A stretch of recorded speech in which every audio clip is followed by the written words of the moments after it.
Los pensadores que previamente hemos estudiado han dado las bases teóricas de la conservación y la restauración, y con el paso del tiempo, ésta se ha ido consolidando en un marco normativo internacional y que también ha tenido alcance en la normativa nacional.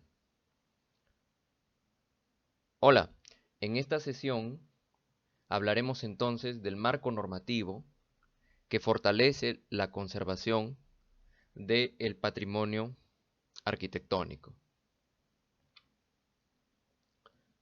Nos encontramos frente a un problema importante, un problema de relevancia en nuestra realidad nacional. Las restauraciones y las conservaciones, entre comillas, en el Perú son radicales. Los proyectos de intervención en los monumentos presentan una debilidad al aplicar la normatividad internacional, nacional e incluso la local, debido al desconocimiento de los profesionales vinculados al área, no solamente los arquitectos que participan en este tipo de trabajos.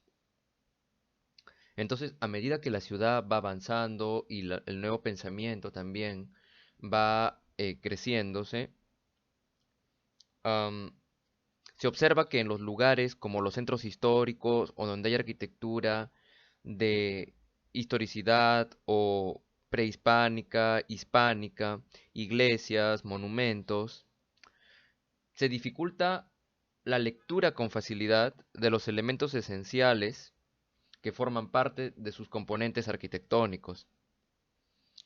Más que todo nos encontramos frente a un problema de escenografía, decoración o también llamémosle maquillaje, en el cual debido a tener una debilidad en aplicar la normatividad, como dije, al no saber interpretarla o por el desconocimiento de estos profesionales que participan en este tipo de actividades, no se hace una identificación y registro correcto de los elementos de valor y la detección completa de las patologías del inmueble o del sitio. Esto es un tema complejo, ya que involucra varios componentes. Entonces es necesario que tengas conocimiento del marco normativo, de los fundamentos normativos, que podríamos llamarlo directivas en algunos casos por ser principios, por ser fundamentos internacionales, pero que también por otro lado se convierten en documentos obligatorios, ya que al ser la legislación nacional em, limitada o con vacíos, estos documentos son importantes eh, para darte alcances de cómo se debe intervenir en un sitio. La historia de esta normatividad comienza en 1931 con este primer documento que es la Carta de Atenas. Debido a la preocupación de varios profesionales, como resultado de una primera reunión internacional, se puso como necesidad unificar estos criterios, ver los problemas y dar una serie de bases teóricas. Como dije, gracias a los pensadores de la conservación, es que y la preocupación de estos profesionales involucrados, no solamente arquitectos, es que se pudo determinar este primer documento. Pero posteriormente se vinieron haciendo más y más hasta tener una normatividad extensa, específica, eh, y que tiene relación con el patrimonio también de nosotros en este territorio peruano. Se fundamenta entonces en las cartas, convenciones, declaraciones, normas, resoluciones y recomendaciones en los que hay políticas, principios y procedimientos para la actuación y la intervención en este tipo de patrimonio inmueble, así como también dan los alcances para la gestión, para la administración y la participación en la protección de dicho patrimonio. En palabras del arquitecto Óscar Chara, em, considera que hay documentos que todo profesional debe conocer. Entonces, los mencionamos aquí. Por supuesto, la bibliografía es más extensa, pero por lo menos debes conocer estos 10 documentos como parte de tu marco teórico que complementa a la teoría o las ideas de los pensadores que previamente hemos visto. El primero es la Carta de Atenas, como dije, el primero de los documentos que habla sobre la restauración de monumentos históricos. Posteriormente tienes a la Carta de Venecia para la conservación y restauración de monumentos y sitios. Las normas de Quito te darán alcance sobre la conservación y la utilización del patrimonio monumental. La Carta de Machu Picchu habla de la ciudad, el urbanismo y la religión. También tienes la Carta de Washington para la conservación de ciudades históricas y su relación con las áreas urbanas. Asimismo está la Carta de Nara, que habla sobre un aspecto muy importante que es la autenticidad. La Carta de Burra, ya la conoces, es un documento elemental que habla para la conservación de lugares de valor cultural. La Carta del Patrimonio Vernáculo Construido, también la hemos revisado, tiene alcances sobre las construcciones, los inmuebles y los sitios que tienen este valor por su relación con lo vernáculo, con lo autóctono. Asimismo, tienes la Carta de Cracovia que da principios para la conservación y restauración del patrimonio construido y, por supuesto, la legislación nacional.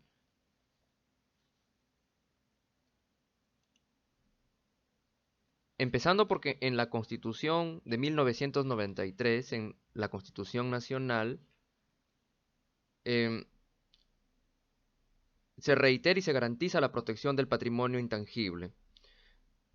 Y estos principios se consagraron en la Ley 28.29.6. Esta ley nacional, esta legislación nacional, es importante porque establece políticas nacionales de defensa, protección, propiedad y régimen de los bienes que constituyen el patrimonio cultural de la nación, no solamente el patrimonio tangible, sino también el intangible. Asimismo, el arquitecto Chara te recomienda otros documentos que son complementarios para el área, que son necesarios, a diferencia de los anteriores, los esenciales, que son indispensables para tu formación mínima como arquitecto en el campo de la conservación.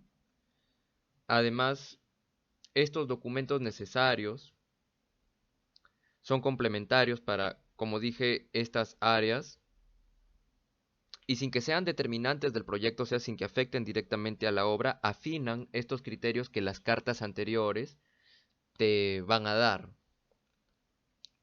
Entonces, para la fortaleza de tu mismo marco, tienes la Convención Natural para la Protección del Patrimonio Mundial y la Cultura del año 1972, las recomendaciones relativas a la salvaguarda de conjuntos históricos y su función de vida contemporáneo, asimismo, em,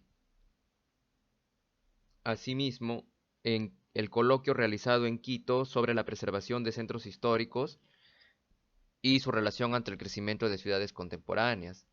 También la Carta de Florencia que habla sobre la conservación y protección de los jardines históricos y su relación en los contextos monumentales. La Declaración de Newcastle, que te he mencionado varias veces, que habla sobre los paisajes culturales. También hay textos específicos sobre cascos históricos y, por supuesto, en lo nacional no olvides los planes de manejo y planes maestros de la normatividad local, como por ejemplo el plan de manejo, el plan maestro del centro histórico de Trujillo.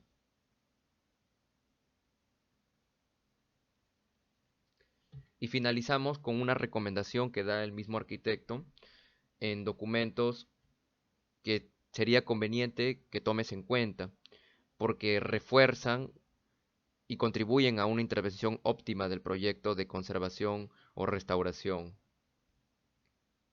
que están relacionados con la valoración simbólica de las artes, el humanismo, que también están incorporadas al monumento, que no se pueden desligar, como decía Cesare Brandi, una parte física y también una parte intangible dentro de una edificación, dentro de un inmueble, dentro de un sitio. Por ejemplo, del año 1962 la recomendación relativa para la protección de la belleza y del carácter de los lugares y paisajes, que guarda relación con la Declaración de Newcastle. También tienes la recomendación sobre la salvaguardia y la conservación de imágenes en movimiento. Por supuesto, como te dije, la Iglesia Católica tiene también una normatividad específica que habla sobre la catalogación, inventario y necesidad de protección y conservación de los bienes de la Iglesia y la conservación sobre sus monumentos.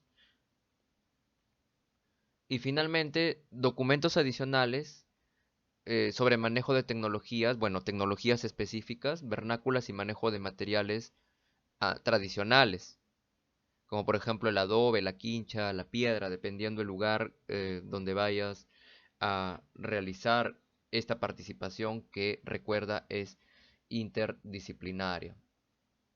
Bueno, revisaremos algunos de estos documentos, especialmente los esenciales, en el siguiente video que viene a continuación dentro de esta misma lista. Y nos quedamos aquí por esta oportunidad.